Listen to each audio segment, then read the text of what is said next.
E estava aqui a dar sinal que não estava a gravar muito bem. Por isso é que eu despreferi. Desculpem.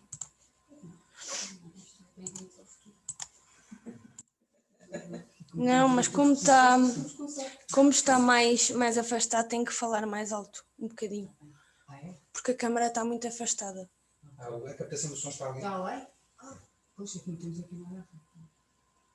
E aqui estava-me a aparecer erro, por isso é que... E tem que estar aí para nos apanhar os três, não é? Sim. Esperem. Claro. Desculpem lá.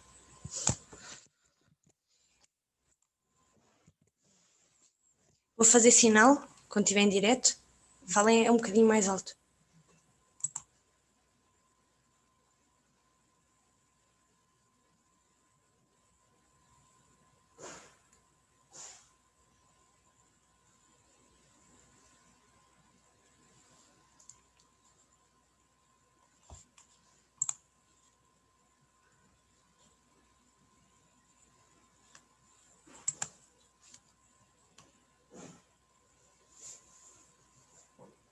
Muito bom dia a todos. Começo por agradecer a presença de todos que estão a assistir nas plataformas online do município, de referir que poderão participar nesta conversa através das redes sociais, colocando questões que no final serão respondidas pelos nossos convidados.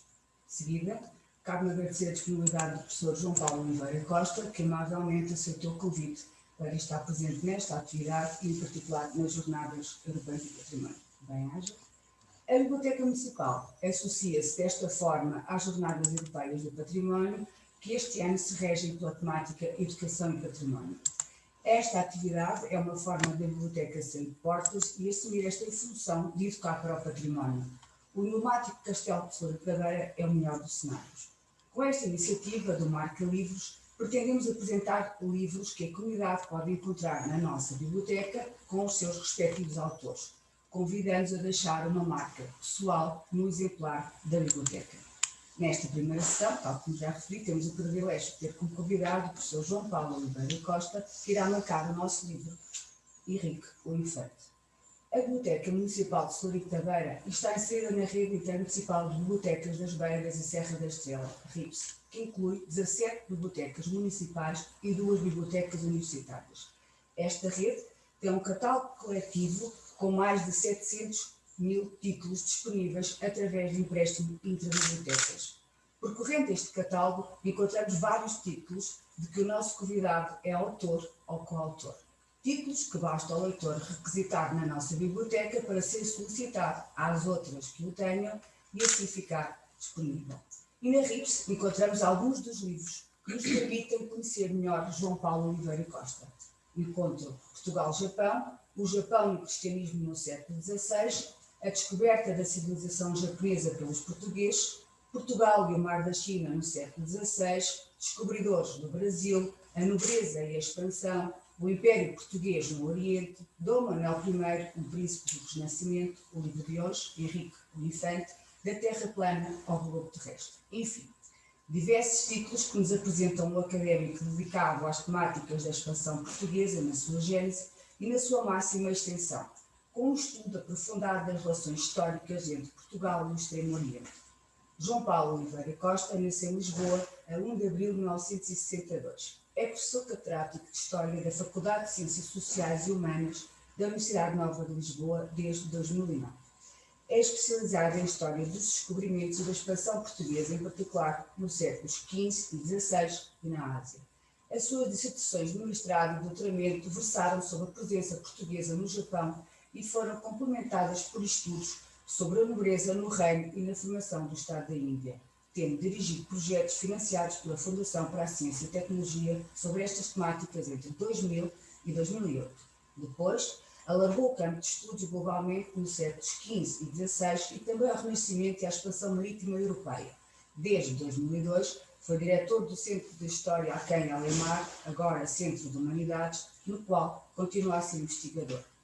Entre 2000 e 2005, foi presidente da Associação de Amizade Portugal-Japão, tendo sido recentemente condecorado pelo Imperador do Japão com a Ordem do Sol Nascente.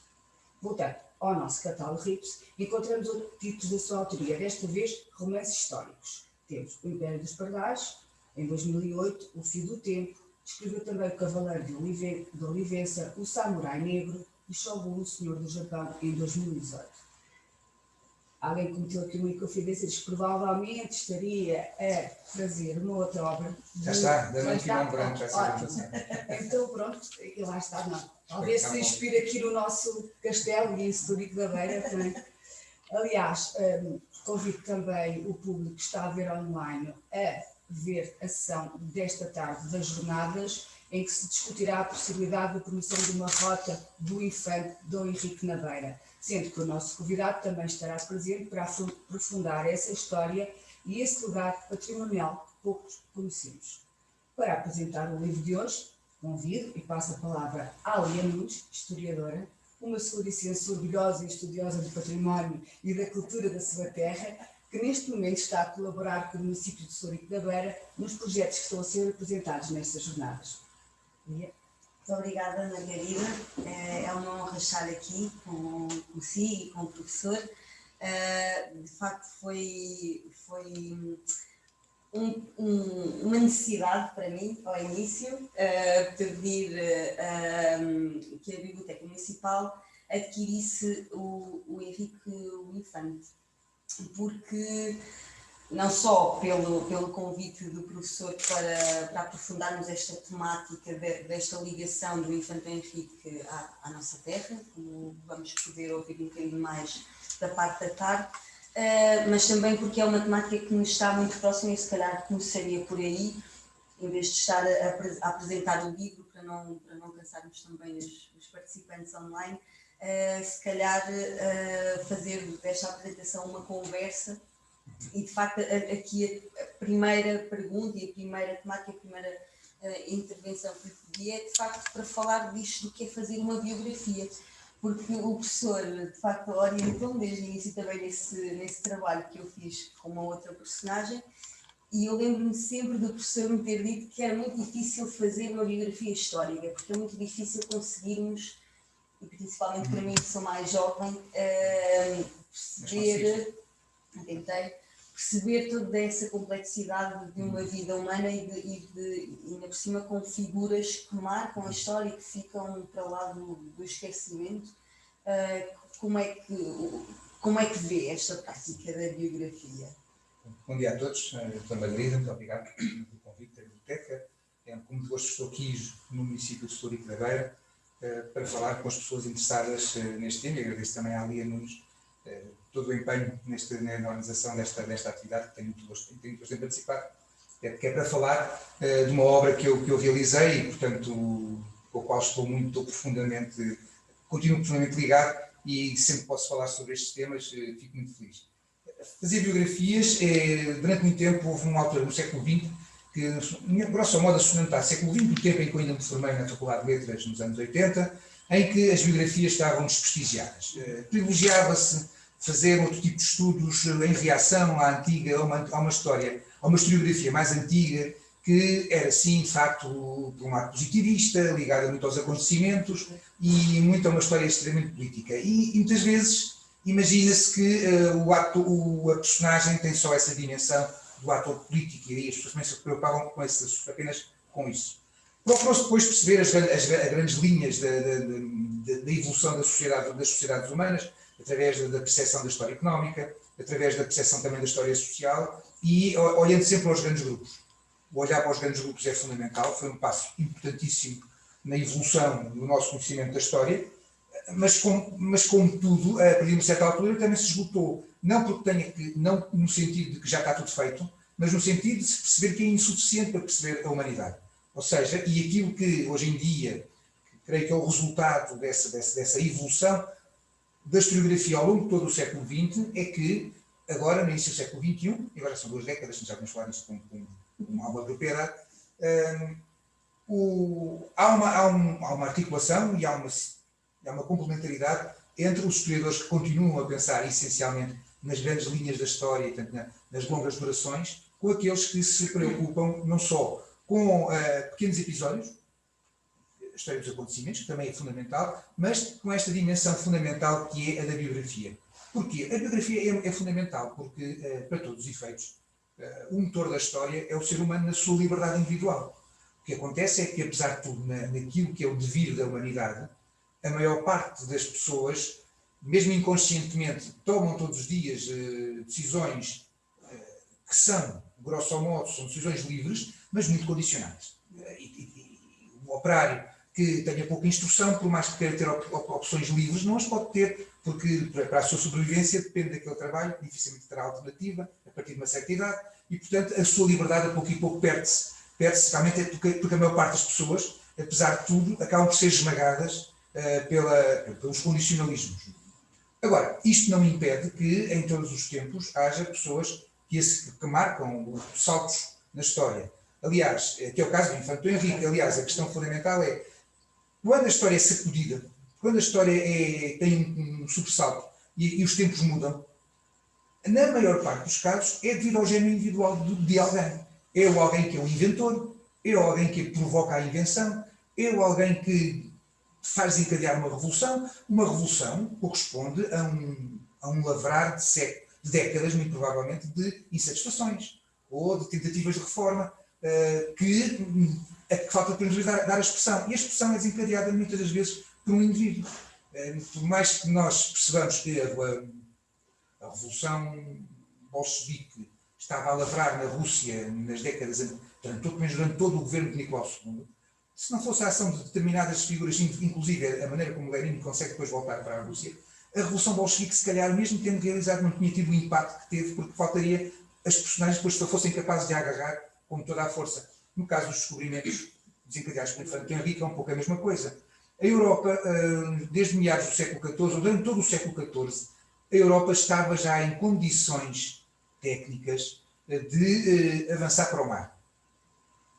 Tinha já um crescimento económico que o justificava também. Mesmo o sobressalto da peste negra, que é um travão no desenvolvimento económico, não impediu que o mar continuasse a ser olhado cada vez com mais interesse. Mas apesar de haver essa apetência e de haver as condições para que isso se realizasse, era preciso que alguém ligasse a chave da ignição. E quem ligou a chave da ignição foi o Infante Dom Henrique. Ou seja, os descobrimentos acabariam de ter acontecido. Ou seja, é impensável que nós tivéssemos que a humanidade, ou que a Europa chegasse ao século XXI sem saber que havia a América do outro lado. É impensável. Embora o contrário já podia ser perfeitamente. Os americanos, os povos da América só por si, ainda estariam lá sossegados. Dificilmente tinham tido em 500 anos conseguido passar do estádio em que estavam para um estádio em que eram capazes de ir à procura dos outros. Mas os europeus estavam nessa circunstância. Portanto, se não tivesse ido com o Infante Henrique, teria sido com outro, mas foi o Infante Henrique. E, portanto, a história dos descobrimentos, que não é o ponto central deste livro de qualquer maneira, isso é outra história também, mas a história dos descobrimentos, como ela aconteceu, tem que começar por ser explicada pela figura do indivíduo, porque, de facto, por mais que houvesse condições já, como insisto, económicas, tecnológicas, que assim que o Infante Henrique deu ordens e permitiu que com as ordens teimosas e pertinazes o Infante Henrique o processo arrancasse, não foi o Infante Henrique que inventou a caravela, não foi o Infante Henrique que deu mais coragem aos homens, não foi o Infante Henrique sequer que tinha o poder económico estava nas suas terras, mas o desenvolvimento económico da terra já existia, mas foi a vontade do Infante Henrique que conjugou tudo isso num novo movimento. É isso que é o interesse das biografias. E é isso que é interessante nesta biografia, porque nós de facto estamos habituados a ouvir falar do Infante Dom Henrique muito ligado a mitos historiográficos, não é? Que continuam a passar até nas nossas escolas, até da forma como acaba por servir e serviu durante muito tempo uma certa propaganda do Estado relacionada com a imagem de Portugal no mundo. Mas aí é muito interessante ver como o professor consegue, ao longo do livro, tendo em conta também o trabalho de outros historiadores que conseguiram ir rebuscando as fontes documentais que permitem fazer a análise que o professor faz, mas procura sempre o equilíbrio entre aquilo que é um mito e a necessidade de desfazer o mito e toda a complexidade que lhe está associada, e por outro lado tentar não cair naquela armadilha que se põe sempre ao biógrafo, que é de entrar na parte da psicanálise quase de que é esta figura, porque o Infante Henrique é uma figura altamente complexa, vem de um meio familiar que conhecemos, mas em que ele toma determinadas características de início e ao longo da vida, e esse equilíbrio tem que sempre ser mantido ao longo do livro e acabamos por acompanhar a vida do Henrique por aí afora de uma forma muito É verdade, o Dom Henrique é um personagem muito peculiar. Eu tinha feito outras 2 biografias antes, a do meu doutoramento, que era sobre um bispo no Japão, e depois já tinha escrito também o Dom Manuel I.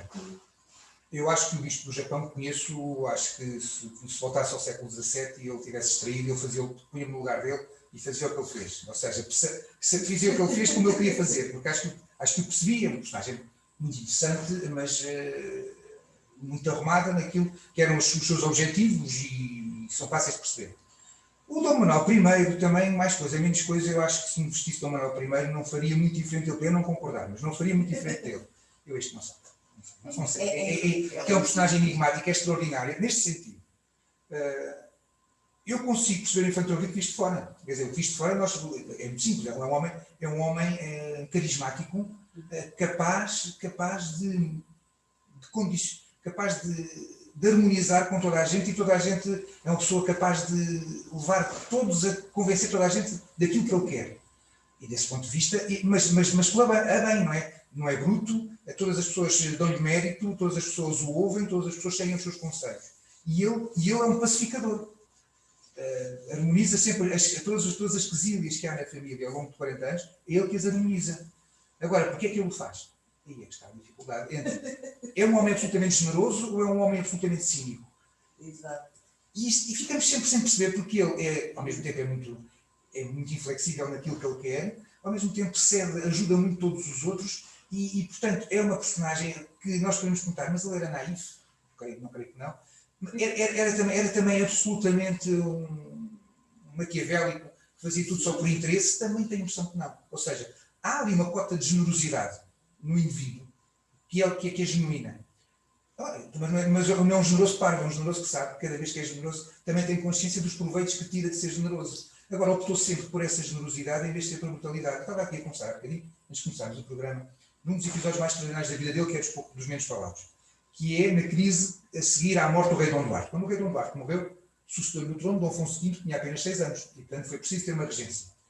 Nessa regência, o que o rei Dom Duarte tinha determinado no testamento é que era a sua esposa, e viúva, portanto, a rainha Dona Leonor, Trastâmara, vinda de Castela, irmã do rei de Aragão, mas também irmã de uns infantes ditos de Aragão, viviam aqui, junto à fronteira com Portugal. Um deles era o mestre de Alcântara, portanto, bem perto, não, Alcântara aqui, bem pertinho ali do distrito de Castelo Branco, e o infante Dom Pedro, e o infante Dom Henrique, e o infante Dom João, os 3 irmãos vivos em Portugal, o Dom Fernando estava preso em Marrocos, os 3 irmãos do rei vivos e em liberdade no reino de Portugal, unem-se unem-se absolutamente no sentido de evitar que a cunhada tome o poder, e não é uma questão de misoginia, é uma questão de poder, pura e simplesmente. Não é para ela ser mulher, é porque ela tinha outros irmãos. E o que eles não querem é que os tios maternos do rei Dom Afonso V venham para cá mandar quando eles são os tios paternos, e eles é que têm o controle do território. E, portanto, há aqui um enfrentamento. É o infante Dom Henrique, no primeiro enfrentamento, que harmoniza e inventa uma coisa única na história de Portugal. Ele fez várias coisas únicas na história de Portugal por convencimento, posso depois contar outras. Mas esta é, portanto, as Cortes de Torres Novas, logo a seguir à morte do rei Dom Duarte, em que ele consegue inventar uma regência tripartida de que ele não faz parte. Que é sempre isso, depois ele nunca deu a cara pelo poder, portanto nunca se zangou com as pessoas. Portanto, a regência tripartida é a rainha, viúva, é o Dom Pedro, que fica com a parte política, e é o Dom Fernando Conde de Arraiolos, que era o alter ego do infante Dom Henrique, portanto era o sobrinho amigo, é o sobrinho para a Tanger, e portanto era o homem que fazia aquilo que ele queria, mas sem ele ter que dar a cara. Aquilo corre mal e acaba a rainha, antes de fugir para Castela, de ser cercada no Crato. E ao Crato vão para cercar a rainha o infante Dom Pedro, o infante Dom João, os sobrinhos, o conde de Arraiolos, o conde de Orém, e o infante Henrique, em vez de ir para o cerco contra a cunhada, que é a guerra, que é a violência, não. Mete-se no cavalo com o seu pequeno séquito e vem aqui para a beira. Não aqui para os seus castelos, porque esses já estavam do lado que ele queria. Mas depois vai aqui, não tinha Gouveia, portanto vai a Gouveia, e vai depois aqui mais para cima para Marialva, toda esta região da Beira Alta, e em todos os castelos que ainda estavam convostos pela rainha, ele visitou os senhores dos castelos. E sempre que saía, não sei se era uma jantarada, se ele tinha um comprimidinho qualquer, se era uma pílula qualquer que ele dava a todos, a verdade é que cada vez que ele sai desses castelos, esse alcaide, ou esse senhor da terra, que tinha voz pela rainha, já tinha voz pelo infante Dom Pedro. E fez isto tudo sem um tiro de besta, sem uma espadeirada, só com uma conversa. Uma conversa, e isto é o poder quase magnético do infante Dom Henrique, o homem que de facto conseguia, pela palavra, ele convenceu os gilianos a navegar para a morte. Que é um caso também. Ele convence os marinheiros a fazer uma viagem que era tida como impossível. Não foi ele que fez, mas ele convenceu-os, ele tanto insistiu. Mas não foi a primeira, mas ele também nunca desistiu. Nunca há ter sido um brutamontes a gritar com eles, há ter sido não, mas vais outra vez. E vais, eles tanto foram que acabaram por perder o medo e conseguiram passar o Cabo Jador. É aqui que está, mas se aqui estamos a ver um lado bom, posso ver um lado mau, que é quando eles estão presos em Tanger. Quando Tanger corre mal. Ele está cercado junto com o irmão pelos muçulmanos. Era o que eu ia perguntar, ele desiste do irmão? Pois é, assim, eu sempre disse nas minhas aulas, eu acho que nós historiadores devíamos ter o direito a uma máquina do tempo. Um bocadinho, acho que merecíamos. Cada historiador merecia ter o direito a qualquer coisa. Eu se tivesse que escolher, hoje em dia se calhar já escolhia ver o Benfica com a Taça dos Campeões, que eu já não vi. Mas como isso é um exagero, os meus 5 minutos de passado era estar na tenda onde o infante Dom Henrique e o infante Dom Fernando decidiram que quem ficava ali como refém era o Dom Fernando, quando quem devia ter ficado era o Dom Henrique, era o chefe da tropa. E aí uma vez mais ao que mencionou, porque o irmão fica refém, convencidíssimo que vai ser libertado depressa. E o infante Dom Henrique, assim que chega a Ceuta, escreve: Ceuta não é para entregar. Portanto, aí não tenho dúvidas nenhumas de que o infante Dom Henrique, igual tentar perceber aquilo que é quase impossível. No momento, o infante Dom Henrique salva a pele dele, convence o irmão. O irmão, devo dizer que o irmão também não, ao contrário do infante Dom Henrique, o irmão não queria voltar. É a minha convicção hoje de que o infante Dom Fernando ficou, apesar de ter sido enganado, ficou com alguma voluntariedade por isto. O infante Dom Fernando vai para ser armado de cavaleiro. Depois daquele desastre já não pode ser armado de cavaleiro. Qual é a última solução que ele tem? É perder parte da sua vida, parte, não é a vida toda, parte da sua vida correndo um risco mais ou menos calculado, por todos os outros. Ou seja, o ato de cavalaria que ele podia ter, já que não podia ser espada na mão, era: eu fico para salvar a vida toda à minha tropa, e quando eu voltar não podem me armar cavaleiro, mas eu posso voltar honrado. E herói. E herói, é a última hipótese de ser herói nesta campanha, é através do meu sacrifício momentâneo. Ele, coitado, nunca pensou que ia passar pelo que passou, que foi uma coisa horrorosa. Portanto, o Dom Henrique, e o Dom Henrique achava que ele não lá morrer, não. O Dom Henrique, que tinha uma fé, que é muitas vezes afesada, há de ter sempre achado que aquilo Deus havia de ajudar. Ou então era vontade de Deus, e portanto é vontade de Deus, também não se discute. Mas o que ele há de ter pensado e que ele tentou era... milagres. Exatamente, ele acreditou no milagre, ele chegou a tentar preparar uma operação, esteve envolvido, constituiu-se a tentar preparar uma espécie de operação de comando para ir resgatar o infante Arzila. E quando os muçulmanos sabem disso, é que o Coninho fez.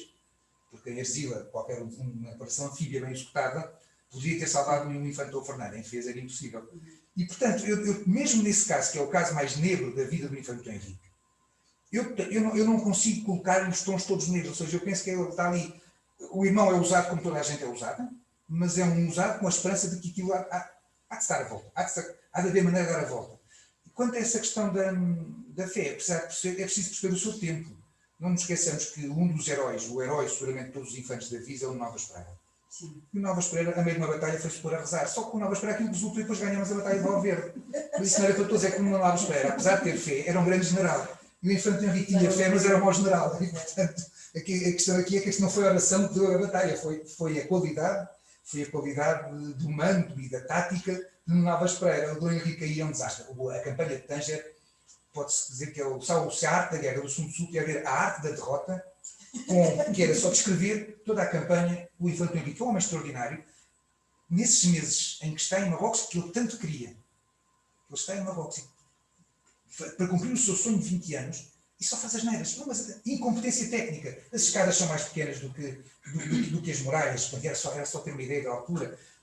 Vai por terra quando devia ter feito um desembarque. Ele perde 20 dias a chegar a Tanger, quando por mar tinha chegado em 2 dias, e tinha impedido que os muçulmanos se reforçassem como se reforçaram. Porque o primeiro ímpeto, tal e qual como em Ceuta, é um ímpeto fortíssimo e quase imbatível.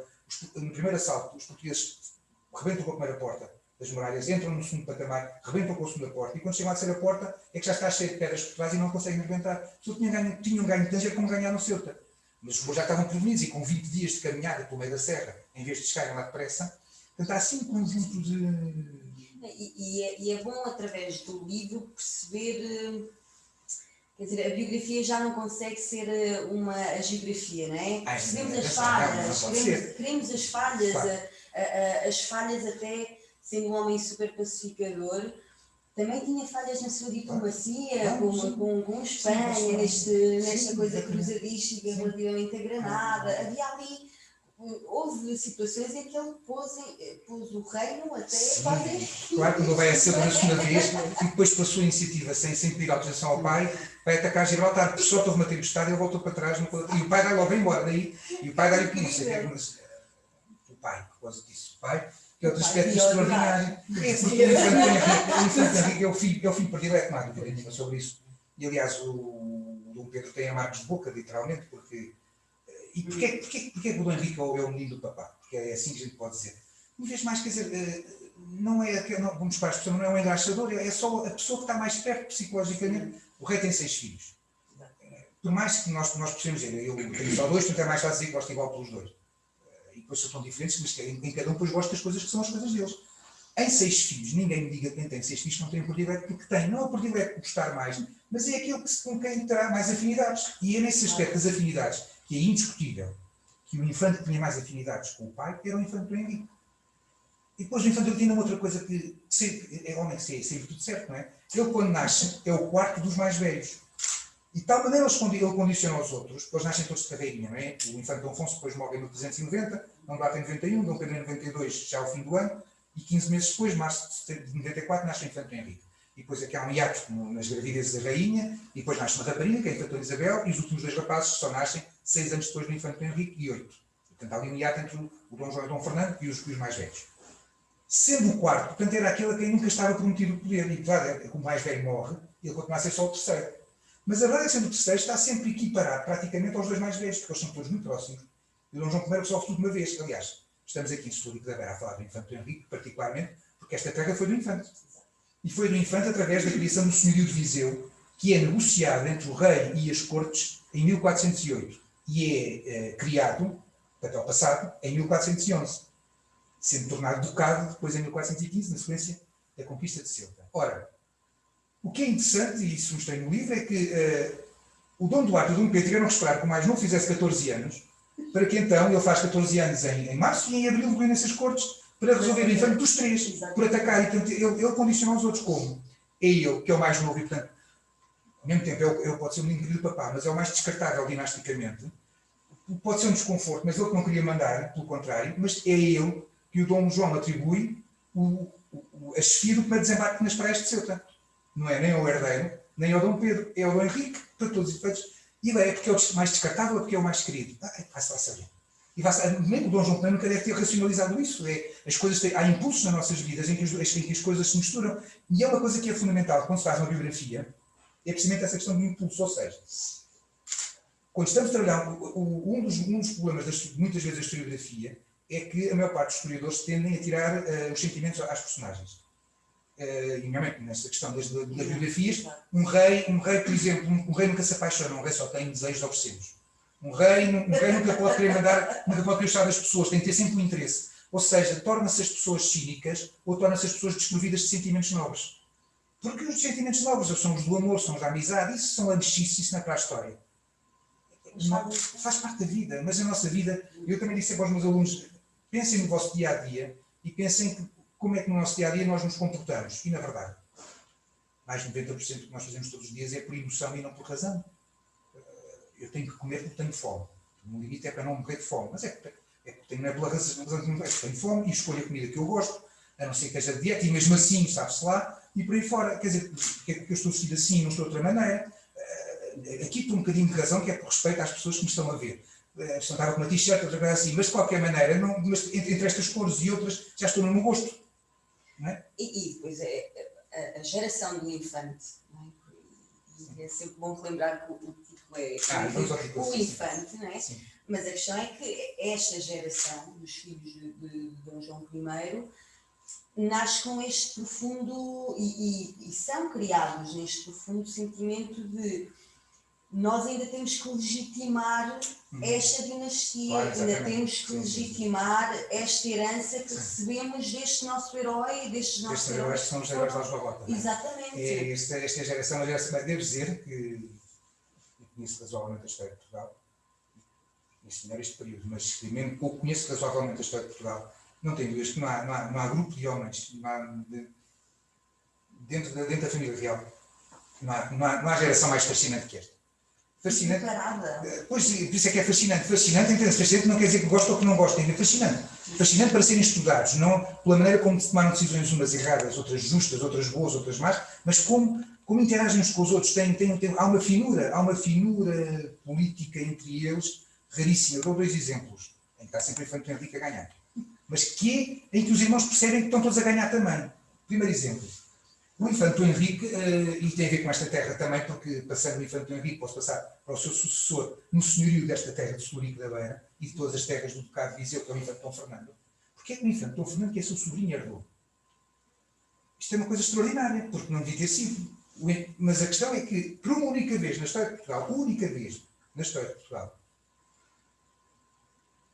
o rei entende-se com um dos seus irmãos mais novos e diz: este meu filho passa a ser teu filho.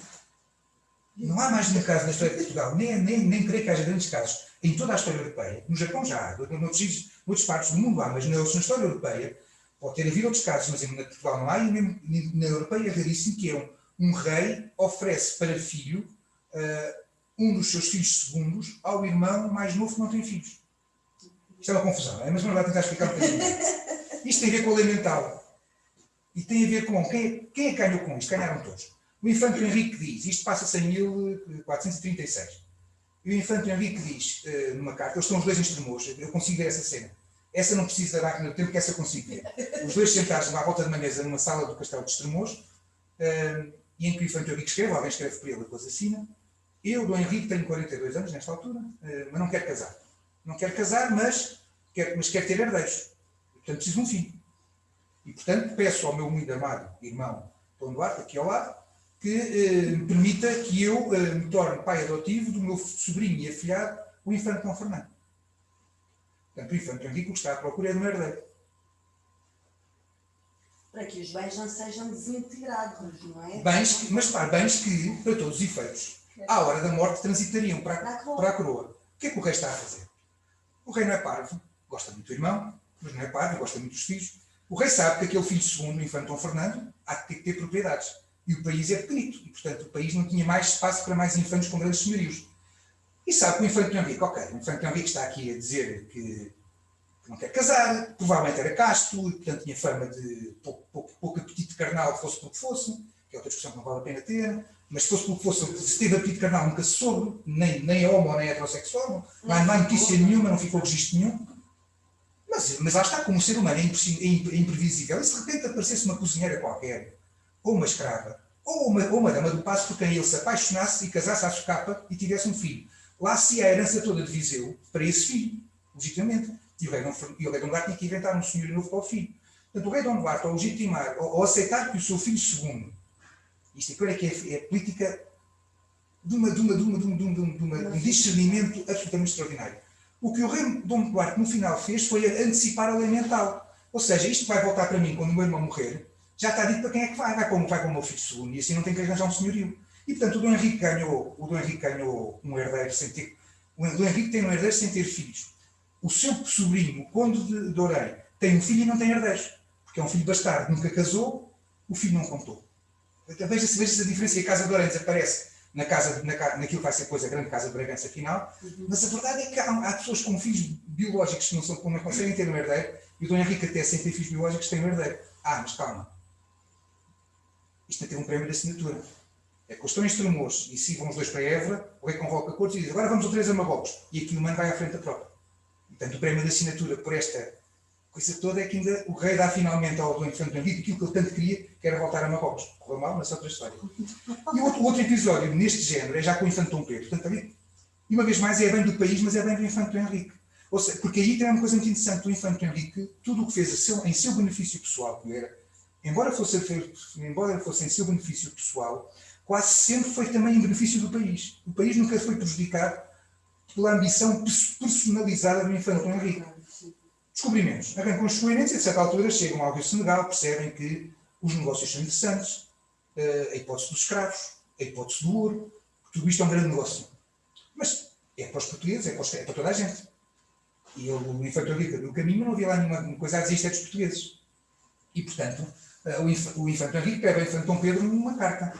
E essa carta, que durante muito tempo foi dita que era apenas uma carta de concessão de monopólio, eu insisto no meu livro, que mais do que isso é uma proclamação do Estado português. Porque o que o Dom Pedro diz é, eu concedo, em nome do rei de Portugal concede, eu sou o regente, estou a falar em nome do rei de Portugal, a coroa de Portugal concede a este vassalo, o infante Dom Henrique, o monopólio da navegação a sul do Bojador. Ora, eu só posso dar uma coisa, eu gosto de pegar naquele computador que é aqui da Câmara, não posso dar a ninguém, não é? Porque não é meu. Portanto, quando eu estou a dizer que eu dou, estou a dizer isto antes de estar a dar, isso exige um conceito prévio que é, eu estou a declarar que isto é meu. E é uma declaração, era só para os portugueses, não é nada, porque pouco depois há espanhóis, castelhanos a serem decepados e maltratados em Lisboa por terem declarado o monopólio. Portanto, e o próprio Papa acabará por reconhecer esse monopólio em 1455. E, portanto, veja-se como, através de uma ação do infante, e que o infante apenas quer, deixem-me fazer um negócio enquanto eu estou vivo. Está bem, então faz, mas nós vamos fazer uma declaração unilateral de posse, mas em que essa navegação é concedida ao infante do Henrique a título vitalício e não a título hereditário. E, portanto, é mesmo só, enquanto fores vivo, e ele viveu mais do que estava à espera, para todos os efeitos, naquele tempo ele viveu 66 anos, portanto já é uma vida relativamente longa. Quando ele recebe a doação já tem 49 anos, portanto é uma coisa que é por um certo tempo, e depois o Estado ainda existe, o Estado português ainda existe, e portanto 15 anos, 20 anos que seja para ele e 500 anos para nós. Okay, é um bom negócio. E portanto o infante do Henrique nem quer que seja para a sua casa, é apenas ele quer colocar com o usufruto e tem consciência, seguramente que tem, de que está a engrandecer o próprio reino. E portanto, em todas estas subtilezas, há sempre um encaixe entre os irmãos que têm a finura política de favorecer o seu irmão, favorecer o Estado ao mesmo tempo. Exatamente, são figuras, e deve ser, isso que é único na nossa história, que não só tem direito à biografia o Dom Duarte, não é? O irmão do Henrique, do Pedro, do João, mas tem direito a biografias históricas também o infante Dom Pedro, claro, e o infante Dom Henrique. Sim, todas estas personagens têm... São incríveis. E embora seja muito bom ler a sua biografia, porque lá está, estamos habituados a pensar o infante Dom Henrique como a figura de proa dos descobrimentos portugueses, porque como estávamos também a falar antes da conversa, fica ligado e fica no nosso imaginário ligado ao infante a ideia da escola de Sagres, afinal é tão discutível e que é uma ideia que vai caindo porque se vai analisando de uma forma mais complexa. E porque temos fontes e é para isso que a historiografia se faz, mas de facto fica ligada a esta figura os feitos e o seu percurso de vida mais final, não é? É uma figura ligada ao mar, etc. E tendemos a esquecer tudo o que vem para trás. Sabes que a maior surpresa que eu tive quando preparei esta biografia foi os seus itinerários. A primeira coisa que fiz, como normalmente acho que é uma das boas maneiras de começarmos a preparar uma biografia, é começarmos a pegar as fontes só ver onde é que a nossa personagem estava em cada dia que a documentação nos mostra. Isto para os reis, por causa da chancelaria, é fácil de fazer, razoavelmente fácil.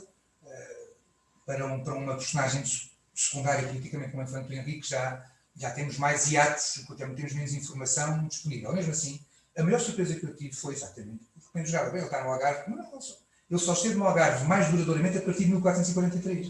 E antes só passou por lá 3 vezes, assim, pontualmente. Isso foi uma grande surpresa logo para mim. E depois tive uma grande discussão com a editora, porque o título que a editora queria era Henrique o Navegador, e queriam por aqui uma daquelas pinturas do Estado Novo, com ele no meio das caravelas, da construção. Era toda aquela imagem que o Estado Novo abusou. O Estado Novo não inventou nada, a não ser insistir na história de Sagres, que é um disparate, mas o Estado Novo não inventou nada literalmente, ou seja, o infante Henrique de facto é o responsável pelos descobrimentos. De facto, ele teve um papel crucial na montagem de uma escola, não em Sagres, mas em Lagos, não uma escola de ensino numa secretária, mas uma escola de experiências acumuladas e cruzadas, isso sim, que é possível que ele tenha estado de vez em quando no estaleiro a ver o andamento dos trabalhos, é possível, mas essa imagem ficou demasiado desgastada pela propaganda do Estado Novo para voltar-se a usar, porque isso parecia iria filiar este livro erradamente, ou só por causa da imagem, nessa concepção que não é a minha. E portanto, mas não foi fácil, ou digamos que a gravura da capa foi mais fácil, agora o nome, Porquê é que eu não quero Henrique o Navegador? Porque Henrique o Navegador é apenas uma das facetas de uma vida extraordinária. E este homem foi a figura-chave para se perceber a política portuguesa de uma maneira muito clara entre 1415, mesmo 1410, a influência que ele tem ainda muito miúdo, desde 1410 a 1455, não há nada que se passe na história política do país em que não esteja o dedo do infante Henrique do lado da solução. Ou a única vez que ele não está absolutamente do lado da solução é na crise de Alfarrobeira, porque ele é o último a ir visitar o Dom Pedro e tentar remover o Dom Pedro do disparate, mas quando a crise eclode, ele está do único lado possível para a legitimidade e está ao lado do rei. E diga-se de passagem que ele acaba por ser um gajo decisivo, porque se ele tem alinhado na deriva estranha do infante Dom Pedro, mas se ele tem alinhado e tem colocado a sua hosta ao lado do Dom Pedro, o rei já não ganhava a guerra civil. O país tinha caído num impasse. Tinha caído num impasse de uma guerra tipo Guerra das Rosas, porque o Ducado de Viseu com o Ducado de Coimbra, no centro do país, com a hoste que tinha, juntos, com a Ordem Militar de Cristo, era praticamente... Não ganhava o reino, mas também não, mas era ali está no centro, impedia a comunicação entre a zona do norte e a zona do Alentejo, portanto era uma atrapalhada. Só que era uma atrapalhada inconsequente, era uma guerra que não fazia sentido nenhum na ótica do Dom Henrique, precisamente do Dom Henrique, apesar de toda esta ambição individual que é indiscutível, teve sempre um absolutíssimo, não é absoluto, é absolutíssimo sentido de Estado. Exato. E, portanto, nunca pôs em causa a legitimidade, fosse quem fosse, nunca quis tirar o poder a ninguém, e sempre fez tudo foi em nome de um poder e da paz. É que está a voltar ao tal périplo beirão do infante Henrique em 1441, que é um périplo da paz. É um homem que era defensor, sim, absoluto da Guerra Santa aos muçulmanos, mas que aqui dentro evitou ao máximo as guerras civis. No momento certo, é preciso de qualquer maneira, e lá está ele em Lamego, e junto em fronte de peso da régua, com o infante Dom Pedro, para impedir que o conde Barcelos puxe pela rainha Dona Leonor, e aí está ele ao lado do rei Alfarrobeira, porque era a sua. Não combate, mas tem a hoste dele, não está alimentado de infante rebelde, os seus soldados podem ter combatido, que eu não sei, ele não combateu, mas está ao lado do rei, e depois é o primeiro intercessor de alguns dos fiéis do infante Dom Pedro que são aprisionados, precisamente também lá está no lado certo de interceder depois. Portanto, desse ponto de vista, é uma figura... Depois, lá está, e depois é uma coisa também interessante, e é uma figura que está preocupada com a sua própria memória. Porque quando finalmente se resolve, depois da morte do infante Dom Fernando, quem promove a imagem do infante santo é ele próprio. No fundo está a pôr ali um ecrã entre ele, está ali a pôr um biombo entre ele e a realidade, para que as pessoas, antes de o verem a ele, vejam o desgraçado do infante Dom Fernando. E, portanto, quem inventa o culto do infante Dom Fernando é o próprio infante Dom Henrique. Até eles manipulam. Portanto, ele era um manipulador. Quer dizer, ele era um manipulador. Podemos dizer, normalmente um manipulador benigno para o país e para si, mas até nos manipula nesta maneira como nós hoje olhamos para Tanger. Eu lembro quando era miúdo, que sempre associei Tanger ao infante Dom Fernando e que demorei a perceber que o infante Henrique era o comandante daquela expedição. Porque isto já foi há 50 anos, não é? Mas há 50 anos então a coisa era muito carregada no lado do infante Dom Fernando. Pois, felizmente a historiografia não tem nada a ver com a historiografia há 50 anos e, portanto, as coisas são sabidas de uma outra maneira. Mas a verdade é que o infante Henrique conseguiu construir, proteger-se para o futuro até aí. E o infante é exatamente o nome do livro, porque aquilo que eu procurei fazer foi uma biografia da pessoa. Não só do ser mitológico que desencadeou os descobrimentos, de facto desencadeou, mas mais. E isso é uma coisa também que é muito interessante, porque isso aconteceu também com o Dom Manuel I. Também o Dom Manuel I é um rei também excessivamente associado pela memória coletiva aos descobrimentos. Dou só um exemplo. Quando estava a começar a preparar a biografia dele, quando em 1969 fez 500 anos que ele nasceu, estávamos em pleno Estado Novo, os CQT, que estavam ao serviço do Estado Novo, inevitavelmente, sobretudo na filatelia, na forma como eram escolhidas as séries comemorativas e evocativas, os CQT não criaram nenhuma coleção de selos evocativa do nascimento de Dom Manuel I na metrópole, os selos que circulavam em Portugal, Açores e Madeira, mas criou uma coleção à maneira dos anos 60 que era, fazia-se uma coleção ultramarina em que era um selo por província ultramarina com o mesmo tema. Portanto, havia um selo comemorativo do infante Henrique, como houve do nascimento, comemorativo do nascimento de Dom Manuel I, como houve de mais um outro conjunto de efemérides, um selo para a Guiné, um selo para Cabo Verde, para São Tomé, até Timor.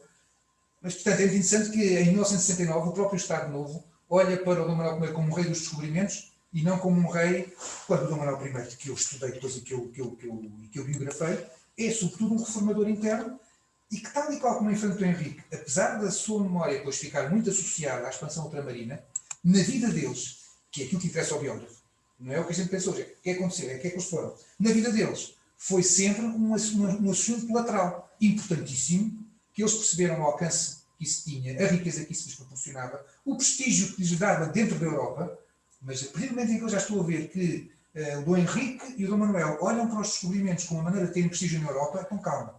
Então a Europa conta.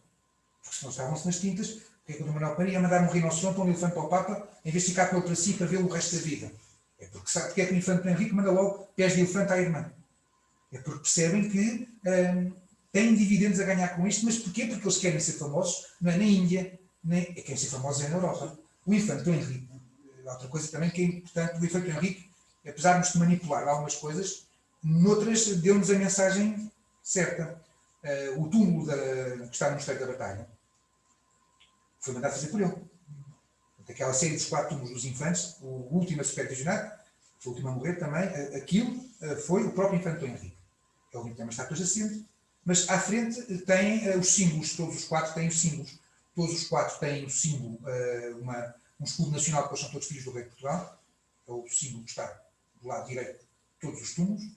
Ao lado esquerdo estão os símbolos relacionados com os 3 infantes mais novos, com as ordens militares de que foram governadores, a Viz para o Infante Dom Fernando, Santiago para o Infante Dom João e a Ordem de Cristo para o Infante Dom Henrique.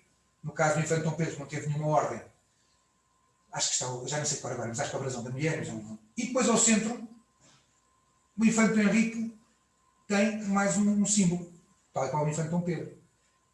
Há um biógrafo do Infante Dom Henrique que não percebeu esta dimensão, que chegou Henrique, o navegador, que diz, não está ali nenhuma caravela, que estranho. Não, não é estranho, isso é reduzir o Infante Dom Henrique aos descobrimentos. O que está ali é o símbolo da Ordem da Jarreteira.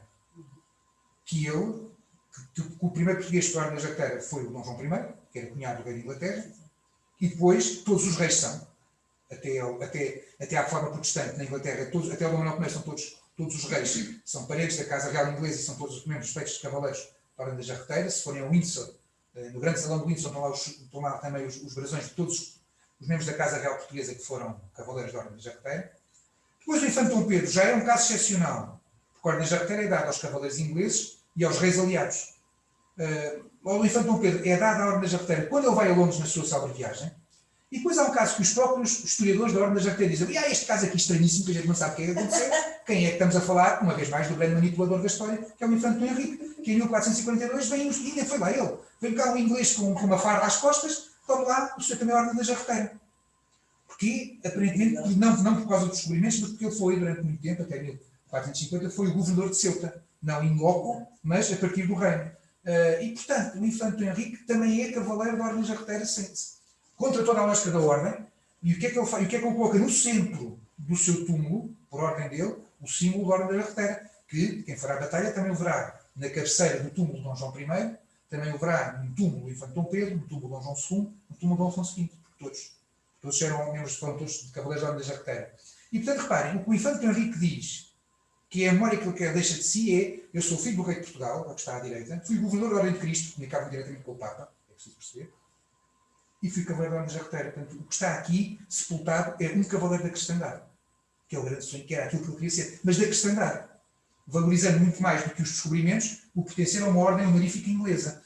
E isto diz-nos, este homem quis ser recordado como infante, o alternativo a isto era o cavaleiro da cristandade, nunca era o navegador.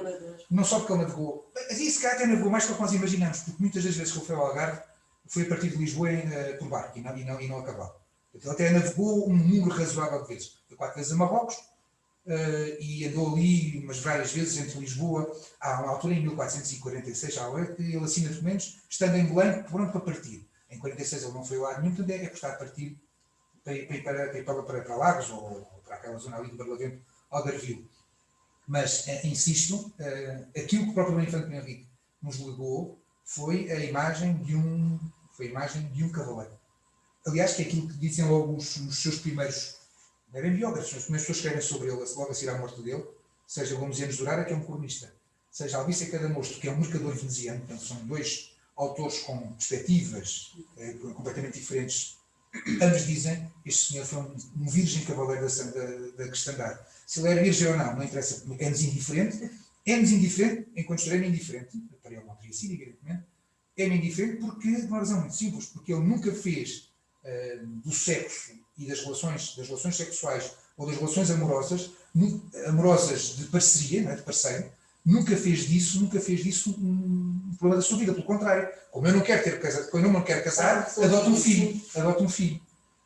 Portanto, depois se ele fez açocar para alguma coisa, isso lá entre ele e ele próprio. Ninguém terá a ver com isso. A história chega a um ponto que não deve ir mais longe, até porque é inconsequente. Uma coisa é, uma pessoa diz, eu nunca fiz nada com ninguém, depois apareceram 3 bastardos. Ok, então vamos lá ver o que é que se passa, porque se há 3 pessoas que são bastardos daquele homem que diz que não fez nada, até do ponto de vista da personalidade, podemos começar a discutir, como a gente pode discutir o Sr. Clinton o que é que fez lá com o Levinsky. Ele dizia que não e ela dizia que sim. Quer dizer, isso pode-se discutir. Agora, no caso do Infante Henrique, não há nada, e nós sabemos, diz-me a experiência de trabalhar predominantemente com os séculos XV e XVI, que não há nenhum bastardo real ou de infantes que não seja conhecido, bem tratado e valorizado socialmente. Portanto, não havia razão nenhuma para... Porque uma das poucas críticas que eu tive a este livro foi não enfatizar a sua homossexualidade. Eu não tenho nada contra... Não teria nenhum problema em enfatizá-la. Tinha que ter um documento para a enfatizar. Eu não tenho nenhum documento. E o simples facto de uma pessoa não se casar não é símbolo de homossexualidade, são disparates. Não há nada. E era uma prática muito mais comum neste século. Mas ele não tinha mulheres na sua casa. Então, se ele tivesse mulheres não tendo uma esposa, então é que era um licencioso. Ele não tem um séquito feminino com ele porque ele não tem esposa. Bom, a casa dele não tem. Então, se não diziam, olha, andava ali. Não era assim que as coisas funcionavam. A gente tem que respeitar. Nós temos respeito, nós temos a história e temos que respeitar aqueles tempos, não podemos ser anacrónicos. E uma das coisas que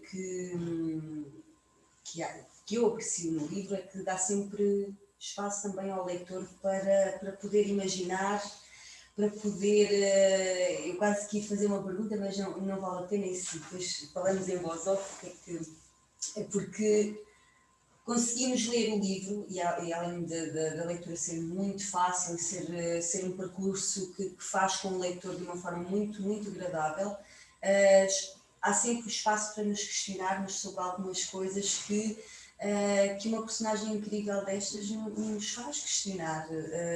E é bom chegar ao fim do livro e conseguir ainda ter espaço para conseguir imaginar uma coisa que... as histórias da história deste... Já agora, mais uma coisa interessante, esta capa que está aqui é outro alvo de polémica. Eu explico na introdução, porque eu escolhi esta capa não por eu achar que é o retrato do Infante Henrique, que não acho, mas apenas por saber que se eu disser a qualquer pessoa Infante Henrique e a pessoa tiver olhos fechados, esta imagem, quer ou não quer, vem esta imagem à cabeça. Portanto, esta é a imagem que nós construímos do Infante Henrique, que não é assim tão diferente, tirando o chapelão, da que está no túmulo, na estátua jacente do túmulo, mas é só por isto. Eu escolhi esta, por uma simples razão, porque é a imagem que nós construímos depois, durante muito tempo, e não tanto por causa de esta é a imagem que está nos painéis de São Vicente, mas que só por si não vale nada se não for, no manuscrito da Crónica da Guiné, está uma imagem muito parecida.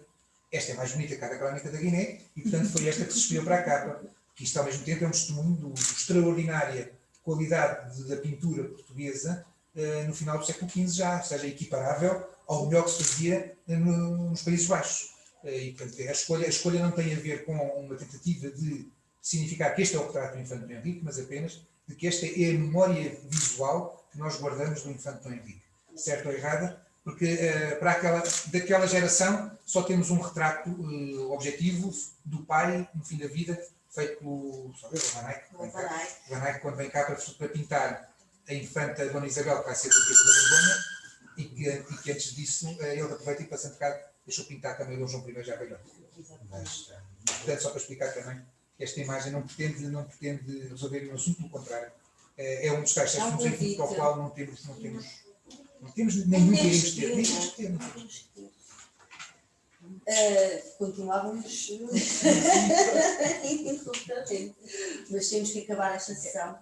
Eu gostava só de perguntar, mas não estou a ter acesso ao Facebook, se alguém está a fazer questões, a nossa colaboradora Não está? E não teríamos muito Não. tempo para Passado que responder. quisesse, ou alguém tivesse feito uma questão. Mas deixa-me dizer, Margarida, se por acaso houver essa pessoa com muito interesse na alguma questão, e se vos mandar, Pois, nós para ler respondemos. pode-me reencaminhar e eu terei todo o gosto em responder àquilo que alguém, por acaso, tenha muito interesse. Não sei, em saber. alguém fez alguma questão?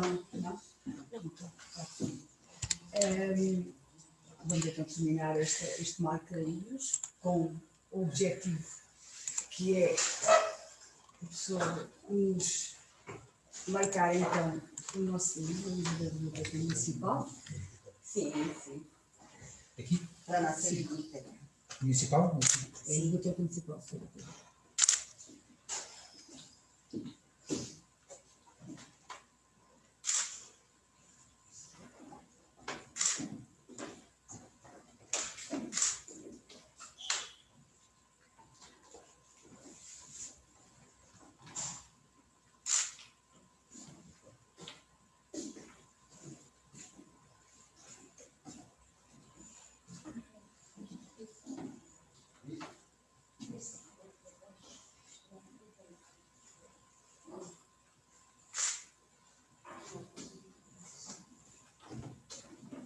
Entretanto, aproveito para convidar novamente as pessoas a assistirem à sessão desta tarde.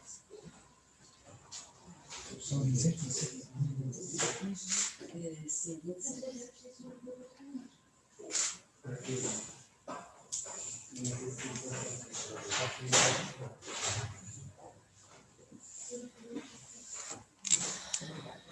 Então, até uma próxima oportunidade para conversar com outros escritores e autores dos livros que nós temos na biblioteca e assim darmos a oportunidade de pensar sobre o património cultural e aprender com a nossa história. Muito obrigada. Muito obrigado. Obrigada. Obrigado. Obrigada.